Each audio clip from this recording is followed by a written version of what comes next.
Arjuna meditated in his palace, from morning dew to the nightly moon, as he whispered hymns to Jupiter, praying for wisdom soon. His mind was consumed, family doomed, a war for the throne loomed, an open wound of gloom, like opal runes, daydreaming in his opulent room. His wicked cousin's vanity grew, armies gathered in the spiritual famine of humanity's tomb, musing, am I doomed to die in this family feud, or become kinslayer till a new dynasty ruled? He knew to save his kingdom, not even the king's kids would be spared the fiery spears. Arjuna fled to Vishnu's temple, tired in tears, spoke the spiritual orm, broke the ritual arms on Vishnu's arms, placed sacred spices in his palms, and sang psalms to retire his fears. He prayed to the shrines of deities near, when mighty Krishna appeared, shining with tiger eyes, skin blue, light as lilac and violet rain, arms strong as a violent tyrant's reign. His highness in hyacinth chains and rings, glowing bold in the dark like diamond in caves, strings of pearls that seemed to hold spheres of spinning worlds, and a voice that sang like the giggle of girls. Arjuna cried awful thoughts, confessed to the Lord, as Krishna transported before him to inform him of his visions of form and the wisdom he's hoard. Krishna, I beseech you, tell me the meaning of grief, gritting my teeth as my friends and family beef, slinging blood arrows of magic as the casualties peak on the tragic beaches so bleak. How can this be holy war, my lord? Holding hammer and sword to kids I bathed and played within the hallways of palace courts. Now I stab them with elephant bones and elegant blows till their blood flows like the swell of a storm, the pell of a poem penned on a stone. Am I not a heathen, a demon headed to hell as my home? A felon for sure, to leave my family leaking, to be seated on a pendulum throne. That's when Krishna started speaking to console his consort. His disciples sought his healing, and thus was the teaching he taught. You must awake from the cycle of rebirth and realize the divine orders you serve. You're just an actor on stage, detached from the work. For every dirt is like the seasons, determined to return. Heed my sermon, surf, see through my eyes.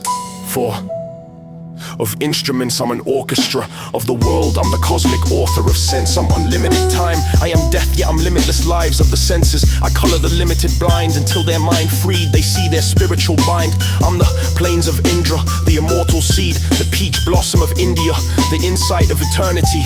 Among stars I am the light, among souls I burn just as bright. Of justice I am the womb of the soldier who died too soon. I am his wound, his salvation in his tomb of wisdom. I am a school, a guru bearing fruit of melodies. I am the merry music of flutes, or the soothing blueberry lute of enemies. I'm friendship's roots of ships at sea, I'm their starlit route of restless minds. I am a cruise, blessing the wicked and cursing the innocent too. As destructive as a tool with demons I duel. I am the saber's tooth, the only lie I've ever told is the truth.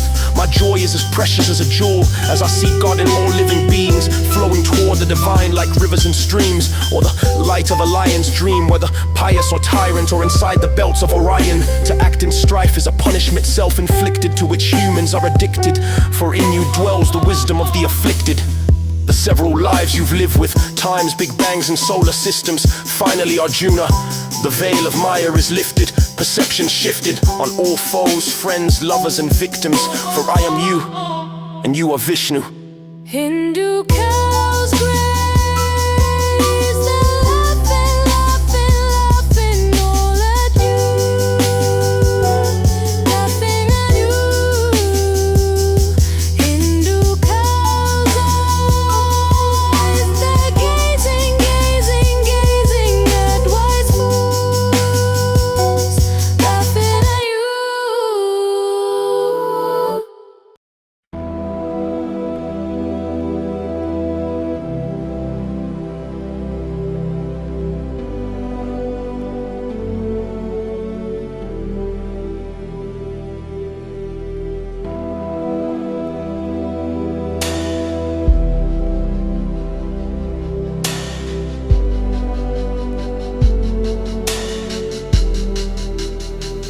He was transcendence in sentence, the semblance of murders in an absurd world of drunkards and gamblers. He murdered circle of life with words spoken from Atman. A world spirit possessed his tongue, the Brahma, the bullhead like Neo the One.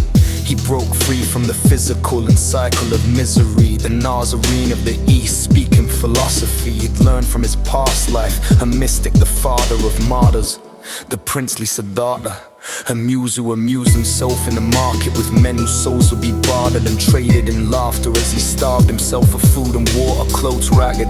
A beggar more wealthy than kings, his skin thin as he'd sing of transcending the human. His words moved like music, and his musings amused men. And he knew then meditation would soothe them. And soon when the hour of noon came and the moon strayed, when all corn decays and men mourn the lakes, before him gods would quake, and the endless ache of wanting dissipate as attachment slithered from slippery skin like a snake.